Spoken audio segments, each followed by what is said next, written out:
दोस्तों 10 अप्रैल 1988 का दिन शुरू तो आम दिनों की तरह ही हुआ, लेकिन इस दिन एक ऐसा वाकया रौनमा हुआ कि यह दिन रावलपिंडी और इस्लामाबाद के शहरियों के लिए दहशत और खौफ की अलामत बन गया।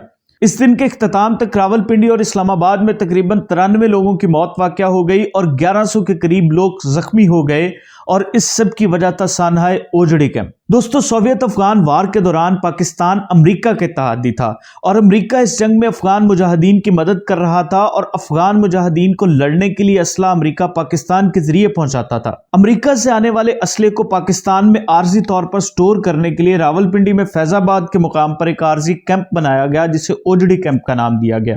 दोस्तों, 10 अप्रैल 1988 की सुबह 9:30 बजे के करीब ओजड़ी कैंप से असला की मुंतकिली के दौरान 12 mm रॉकेट का एक बॉक्स ऊंचाई से नीचे गिरता है और इसमें मौजूद रॉकेट फट जाते हैं, जिसकी वजह से वहां पर आग भड़क उठती है और देखते ही आग सारे असला डिपो को अपनी लपेट में ले लेती है। इस आग की वजह से कैंप में जोरदार धमाके होना शुरू हो गए और रॉकेट करीबी आबादी पर जाकर गिरना शुरू हो गए।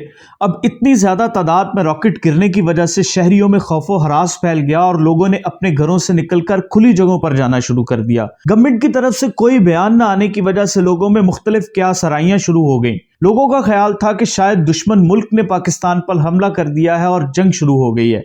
बहरहाल ये बमबारी 10 बजे से लेकर शाम 5 बजे तक जारी रही, जिसकी वजह से बहुत ज्यादा जानी और माली नुकसान हुआ। यह बमबारी ओजड़ी कैंप के तकरीबन 20 किलोमीटर के रेडियस में होती रही, जिसकी वजह से 93 लोगों की मौत हुई और 1100 के करीब लोग जख्मी हुए।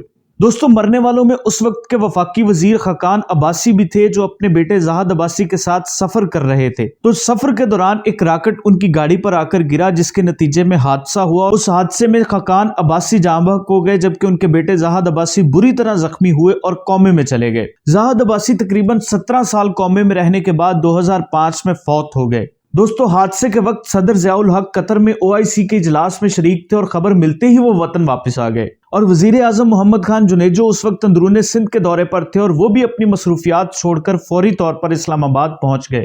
जुनेजो ने हादसे की तहकीकात के लिए फौरी तौर पर 2 कमेटियां बनाई, जिनमें से एक पार्लिमानी कमेटी थी जिसके सरबराह असलम खटक थे और दूसरी मिलिट्री कमेटी थी जिसके सरबराह जनरल अमरानुल्लाह खान थे। वजीर आजम ने कमेटियां बनाने के मामले में सदर ज़ियाउल हक को बेखबर रखा और ये बात ज़ियाउल हक को नागवार गुजरी और ज़ियाउल हक वजीर आजम के खिलाफ हो गए और नतीजतन ज़ियाउल हक ने 29 मई 1988 को जुनेजो हुकूमत को बर्खास्त कर दिया। हुकूमत के खात्मे के साथ ही पार्लिमानी कमेटी भी खत्म हो गई, लेकिन मिलिट्री कमेटी ने अपनी रिपोर्ट हुकूमत को पेश की, जो कि कभी मंजर आम पर नहीं लाई गई। दोस्तों, इस तरह की मजीद इंफॉर्मेशनल वीडियोस के लिए हमारे चैनल को सब्सक्राइब करें और बेल आइकॉन को प्रेस करें।